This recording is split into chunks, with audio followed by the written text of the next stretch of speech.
Hello दोस्तों, आपका हमारे चैनल में स्वागत है। आज हम जिस टॉपिक पर बात करने जा रहे हैं वह बहुत ही इम्पोर्टेंट टॉपिक है, जिसकी जानकारी हम सभी को ज़रूर होनी चाहिए। वह टॉपिक है कि हम अपनी शिकायत लेकर जब पुलिस स्टेशन जाते हैं तो शिकायत कैसे दर्ज करवाते हैं और पुलिस उस शिकायत को कैसे दर्ज करती है और शिकायत दर्ज करवाते समय हमें किन किन बातों का ध्यान रखना चाहिए। पूरा वीडियो ध्यान से देखें ताकि आपको सारी बातें अच्छी तरह समझ आ सके। आज का टॉपिक शुरू करते हैं। किसी भी रिपोर्ट को दर्ज करने के कितने तरीके होते हैं।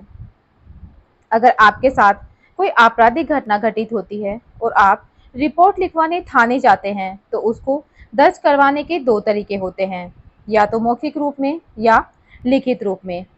दोनों में से किसी भी तरीके से आप शिकायत या रिपोर्ट दर्ज करवाने के लिए स्वतंत्र है। पुलिस आप पर कोई दबाव नहीं बना सकती।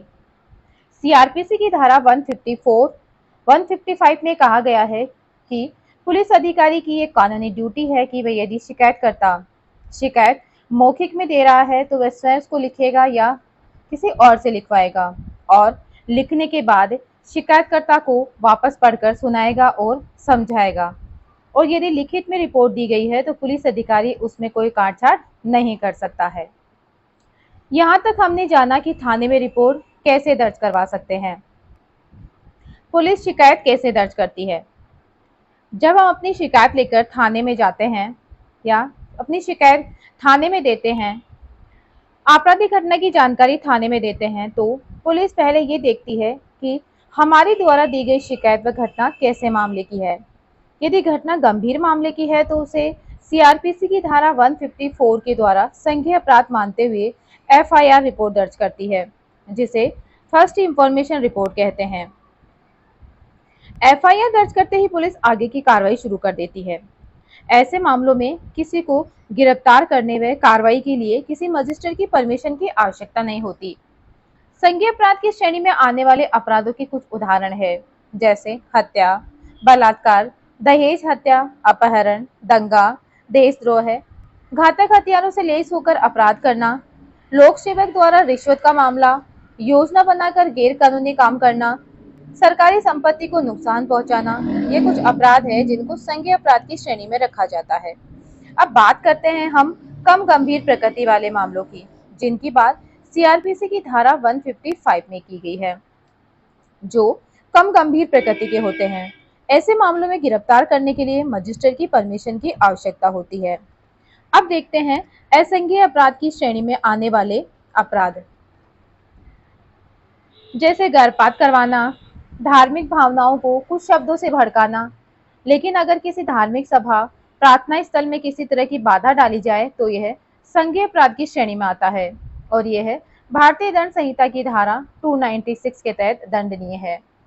झूठे सबूत देना, स्वेच्छा उपपत्ति कारित करना, धोखाधड़ी के लिए दंड, आक्रमण, आपराधिक बल प्रयोग के लिए दंड, जारक्रम करना, मानहानि। यहाँ तक हमने जाना कि पुलिस आपकी रिपोर्ट को कैसे और किस रूप में दर्ज करती है। रिपोर्ट कौन दर्ज करा सकता है। ये जरूरी नहीं कि शिकायत वो ही दर्ज कराए जिसके साथ घटना घटित हुई हो, बल्कि कोई भी व्यक्ति जिसको घटना की जानकारी हो शिकायत दर्ज करवा सकता है। यदि पुलिस को फोन पर या मुखबिर के द्वारा सूचना मिलती है तो वह स्वयं पुलिस भी शिकायतकर्ता बनकर शिकायत दर्ज कर सकती है। रिपोर्ट दर्ज कराते समय क्या क्या जानकारी देनी चाहिए।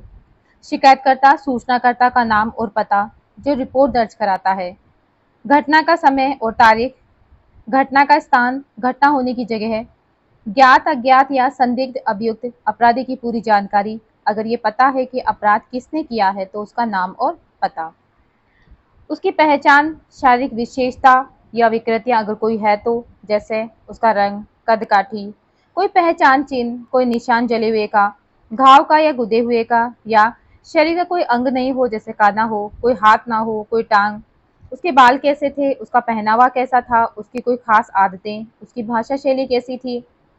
सूचना का प्रकार, रिपोर्ट लिखित रूप में दे रहे हैं या मौखिक रूप में। पीड़ित का नाम, अपराध किसके खिलाफ किया गया है, घटना कैसे हुई, सही और सच्ची जानकारी व तथ्य, घटना का कोई गवाह अगर कोई है तो उसका नाम और पता, घटना से होने वाला नुकसान अगर कोई है। रिपोर्ट दर्ज करवाते समय किन किन बातों का ध्यान रखना चाहिए? यदि आपकी रिपोर्ट किसी गंभीर अपराध को लेकर है, तो आपको बिना किसी देरी के रिपोर्ट लिखवानी चाहिए। यदि किसी कारणवश देरी हो गई है, तो देरी का कारण भी अवश्य लिखना चाहिए। यदि देरी का कारण हम रिपोर्ट में नहीं लिखवाते हैं, तो इसका फायदा अपराधी को मिल सकता है, क्योंकि ये सोच लिया जाता है कि रिपोर्ट में हेरफेर की वजह से देरी हुई है, गलत तथ्य जोड़े गए हैं। रिपोर्ट हमेशा आसान और स्पष्ट शब्दों में होनी चाहिए। रिपोर्ट की अच्छी तरह पढ़कर उस पर हस्ताक्षर करने चाहिए। सीआरपीसी की धारा 154 और 155 ये कहती है कि शिकायतकर्ता को उसकी रिपोर्ट की एक कॉपी मुफ्त दी जाए। शिकायतकर्ता का यह अधिकार है कि वह रिपोर्ट की एक कॉपी मुफ्त में ले। पुलिस ऑफिसर रिपोर्ट दर्ज करते समय लिखा जाता है कि एफआईआर पढ़कर सुनाई और समझाई गई, उसकी एक कॉपी उसे मुफ्त दी गई। शिकायत में कोई भी तथ्य झूठे व तोड़ मरोड़ कर नहीं लिखवानी चाहिए, वरना आपके खिलाफ भी कानूनी कार्रवाई हो सकती है। ऐसे तथ्य भी नहीं लिखवानी चाहिए जिनके बारे में आपको पूरी जानकारी ना हो। इस प्रकार हमने जाना कि एफआईआर कैसे लिखवाते हैं, वह लिखवाते समय हमें किन किन बातों का ध्यान रखना चाहिए।